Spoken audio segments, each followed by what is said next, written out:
Сценарист. Анна Волошина. Кількість символів 18216. Назва She said, "Relax, I'm just out with friends." I replied, "Enjoy your night." Then preview. She said, "Relax, I'm just out with friends." I replied, "Enjoy your night." Then I found out she booked a room with him. I terminated the lease, sold her stuff, and sent screenshots to his girlfriend. Within 48 hours, she was crying into my voicemail. Story. The faucet dripped like a metronome counting down to disaster. I twisted the wrench one more time, cursing under my breath as water splattered across my already stained work shirt. That's when I heard her heels clicking across our hardwood floor like gunshots. "Don't wait up, honey," Marta called out, her voice floating from the hallway with that fake sweetness she'd perfected over our 15 years of marriage. "Just another girls' night with Tara and the crew." I crawled out from under the kitchen sink, wiping my hands on a greasy towel. She stood in the doorway looking like she'd stepped off a magazine cover. Black dress that cost more than my monthly unemployment check, makeup applied with surgical precision, and enough perfume to choke a horse. "Girls' night, huh?" I muttered, forcing a smile. "Sure, and I'm the tooth fairy." She didn't even pretend to laugh, just grabbed her purse and headed for the door. "Try not to flood the kitchen while I'm gone, Jake." The door slammed behind her, leaving me alone with the sound of that damn drip. I was reaching for my phone to call a real plumber when it buzzed with a text from our daughter Lila, away at college. "Dad, saw Mom tagged on Instagram. She's looking wild. Who's that guy with her?" My blood turned to ice water. I opened Instagram with shaking fingers, scrolling through tagged photos until I found them. There was my wife of 15 years, pressed against some pretty boy in an expensive suit, his hands on her waist like he owned her. The caption read, "Marketing conference after party. Work hard, play harder." Funny thing about marketing conferences, they don't usually happen at nightclubs at midnight. I screenshot everything, my hands trembling with rage. Then I did something I'd never done before. I checked our joint credit card account online. The charges told a story that made my stomach drop. Dinner at Romano's, the most expensive restaurant downtown. Drinks at Club Meridian. And then, like a knife to the gut, a charge at the Grandview Hotel. "I guess the only thing she's marketing these days is herself," I said to the empty kitchen. The rain started pounding against our windows as I grabbed my keys. Some nights, you sit home and take it. Other nights, you drive into the storm to see just how deep the betrayal goes. Club Meridian sat in the heart of downtown like a neon-lit beacon for the rich and shameless. I parked across the street, engine running, windshield wipers fighting a losing battle against the downpour. The irony wasn't lost on me. Here I was, a laid-off factory worker in a rusted Honda, watching my wife's world of glass towers and credit card dinners. At 2:17 a.m., they stumbled out together. Marta's carefully applied makeup was smudged, her hair disheveled.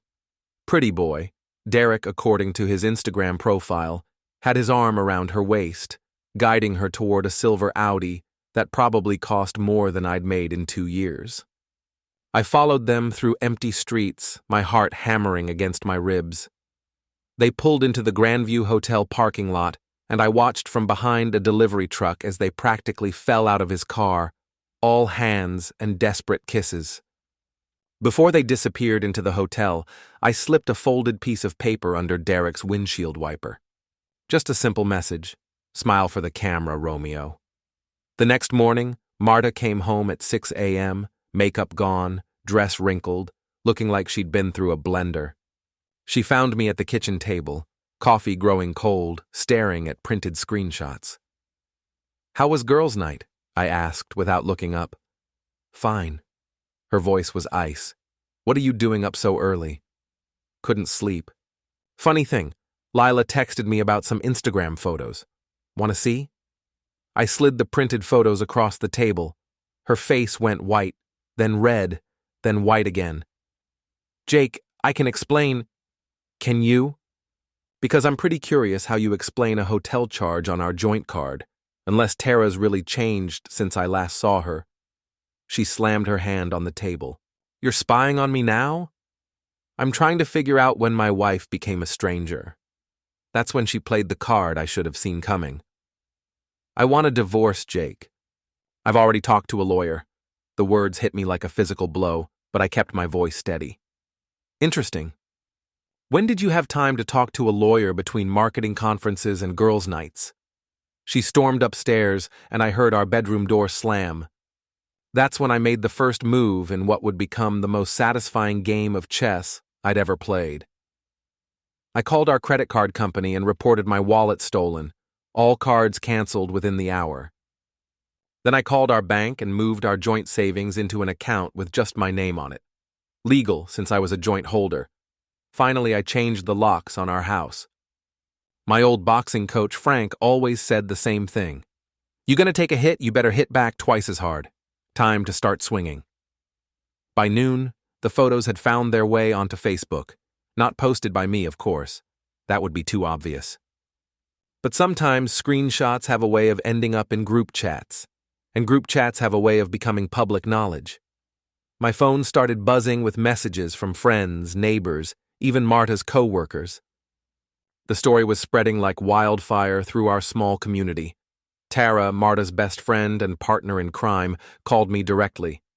Jake, you need to take those photos down. This is harassment. What photos, Tara? I haven't posted anything. Don't play dumb. Marta's reputation is being destroyed. Funny how that works.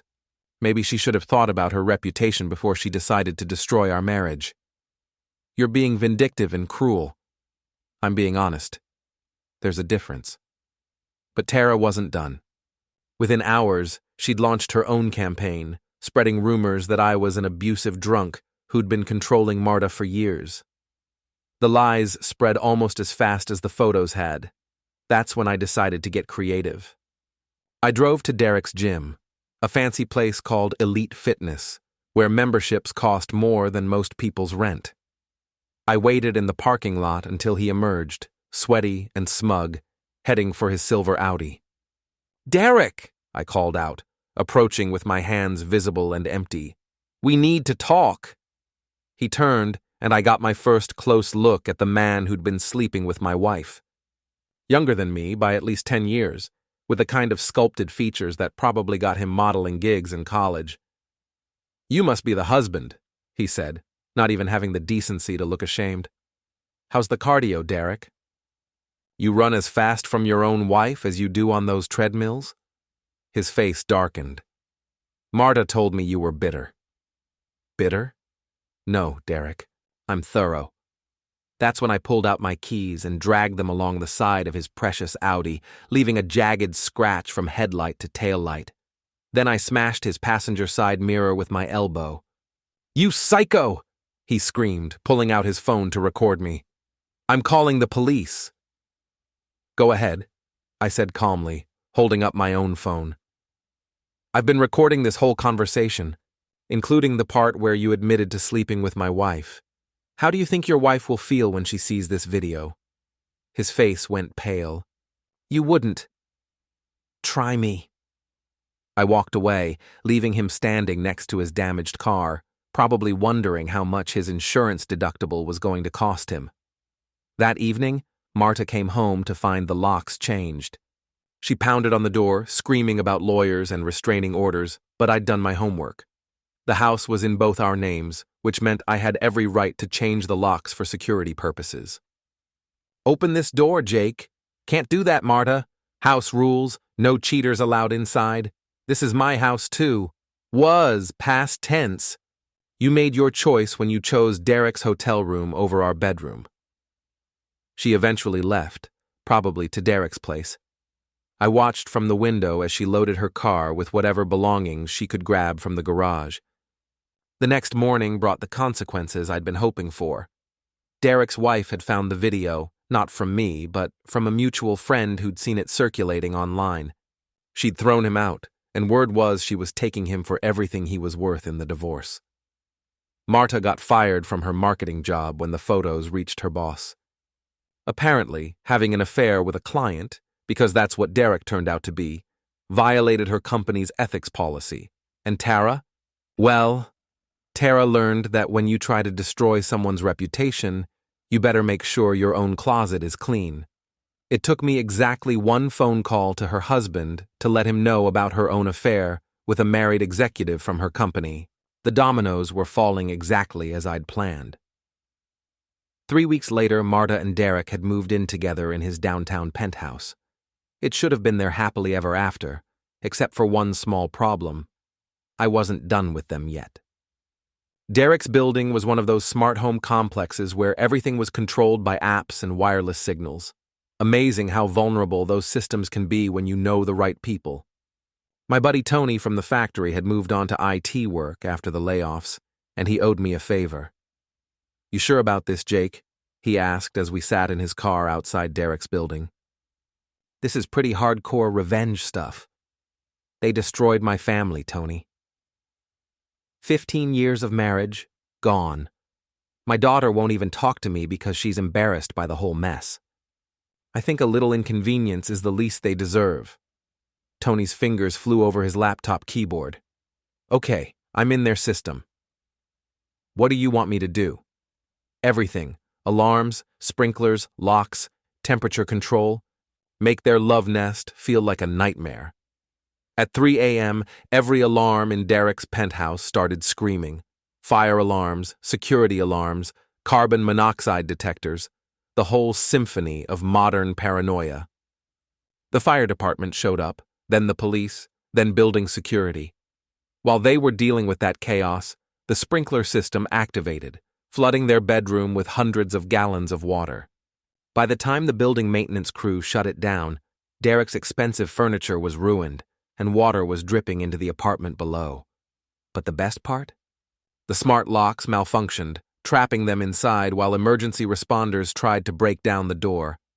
I watched the whole thing from across the street, sipping coffee from a thermos and enjoying the show. The next day, I made an anonymous call to the city building inspector about unpermitted renovations in Derek's penthouse. Turns out his contractor had cut some corners, and the apartment was condemned pending major repairs.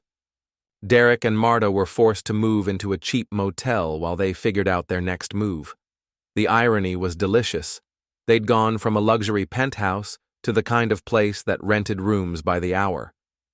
That's when they made their biggest mistake. They tried to blackmail me. Marta called, her voice shaking with rage. "We know it was you, Jake. The building damage, the alarms, all of it. I have no idea what you're talking about. We have photos of you across the street that night. Photos of me drinking coffee on a public sidewalk. Terrifying evidence. We also have these." Derek's voice came on the line. He'd apparently been listening. "Photos of bruises on Marta's arms. Bruises that look like fingerprints. My blood ran cold. I never laid a hand on her." "Maybe not. But who's going to believe that? Especially after your little vandalism spree on my car." They wanted money. $20,000 to keep their mouths shut about the alleged abuse. It was a clever plan, except for one small detail. I'd been recording every phone call since this whole mess started. I agreed to meet them at Riverside Park to make the exchange. What they didn't know was that I'd invited some friends to the party. Frank, my old boxing coach, was there with 2 of his current fighters. My brother Mike drove down from Boston. Even Tony showed up, laptop in hand, ready to document everything. Derek and Marta arrived looking nervous, probably wondering if I'd actually brought the money. I had, in a sense, $20,000 in Monopoly money stuffed into a bank envelope. "You got our payment?" Derek asked, trying to sound tough, but failing miserably. "I got something better," I said, pulling out my phone. "I got a recording of you 2 trying to extort money from me with fake abuse photos." I hit play, and their voices filled the evening air, clear as a bell, discussing their blackmail plan. Marta's face went white. "You can't use that. It's illegal to record someone without their permission. Actually, in this state, only one party needs to consent to recording a conversation." I consented. "You're screwed." That's when Derek made his final mistake. He lunged at me, swinging wildly, probably thinking he could intimidate me into deleting the recording. I'd been boxing for 20 years. Derek had been doing yoga and light cardio. I stepped aside, grabbed his wrist, and used his own momentum to send him sprawling into the dirt. Then I picked up his gym bag and threw it into the pond. Next time you want what's mine, Derek, you better bring an umbrella. Frank and the boys were laughing. Tony was recording everything, and Marta was crying, finally understanding that her perfect plan had turned into a perfect disaster. The final confrontation came 3 days later at the Riverside Community Center's charity boxing match. I'd volunteered to help with the event, partly because I needed the distraction, but mostly because I knew Derek would show up. His gym was one of the sponsors, and his ego wouldn't let him miss a chance to show off. I was helping set up the ring when they walked in together, both looking like they hadn't slept in days. Derek's eye was still swollen from our encounter at the park, and Marta looked like she'd aged 10 years in the past month. When it came time for the opening remarks, I asked if I could say a few words about the importance of community support during difficult times. The organizers agreed, handing me the microphone. "Ladies and gentlemen," I began, looking directly at Derek and Marta in the crowd, "I want to talk to you tonight about betrayal, consequences, and the importance of fighting for what's right." I told them everything. The affair, the lies, the blackmail attempt, the fake abuse photos, all of it. The crowd was silent, hanging on every word as I laid out the entire sordid story. "You see," I continued, "some people think they can cheat and lie and destroy families without consequences. They think they're smarter than everyone else, that they can manipulate and scheme their way to happiness." Marta started moving toward the exit, but the crowd had shifted, blocking her path. Derek was frozen in place, his face bright red with embarrassment and rage. "But here's what I've learned over the past month," I said, my voice growing stronger. "The truth always comes out, justice always finds a way. And sometimes, the best revenge is simply letting people see who you really are." That's when Derek snapped. He pushed through the crowd, screaming about lawsuits and defamation, charging toward the ring like a bull seeing red. I handed the microphone to the announcer and stepped down to meet him. "You want to do this here?" I asked. "In front of everyone?" "You destroyed my life," he screamed, swinging wildly. I ducked his first punch, stepped inside his guard, and slapped him across the face. Not a punch, just an open-handed slap that echoed through the community center like a gunshot. The crowd gasped. Derek stumbled backward, more shocked than hurt. "That's for my daughter," I said calmly. "She had to find out about her mother's affair from social media because you two couldn't be bothered to think about anyone but yourselves." Derek tried to charge again, but Frank and Mike were already there, holding him back. "Let him go," I said. "He's done enough damage." As security escorted Derek and Marta out of the building, the crowd began to applaud. Slowly at first, then building to a thunderous ovation that followed them all the way to the parking lot. I stood in that ring, surrounded by my community, my real friends, people who understood the difference between right and wrong. For the first time in months, I felt like myself again. Derek and Marta left town the next week. Word was they'd moved to California, probably hoping to start fresh where nobody knew their story. But in the age of social media, there's really nowhere to hide from the truth. Lila called me that Sunday for the first time since the whole mess started. "Dad?" I saw the video from the community center, everyone sharing it online. "I'm sorry you had to see all that, sweetheart." "Don't be sorry. I'm proud of you. You stood up for our family, for yourself. Mom? She made her choice, but you showed everyone what real strength looks like." As I hung up the phone, I looked around our house, my house now, legally and officially. The faucet had finally stopped dripping, the locks were new and secure, and for the first time in years, everything felt exactly as it should be. Some stories end with forgiveness and reconciliation. This isn't one of those stories. Some people don't deserve forgiveness. Some betrayals can't be reconciled. Sometimes the only justice is making sure everyone knows exactly who they're dealing with. Marta had wanted to destroy our marriage for her own selfish desires. Instead, she'd destroyed her own reputation, her career, and her relationship with our daughter. Derek had wanted to steal another man's wife. Instead, he'd lost his own wife, his home, and his standing in the community. And me? I'd learned that sometimes the best revenge isn't getting even. It's getting better. I'd found my strength, my community, and my self-respect. I'd shown my daughter what it means to fight for what's right, even when the odds are stacked against you. The truth had set me free, and it had buried them both.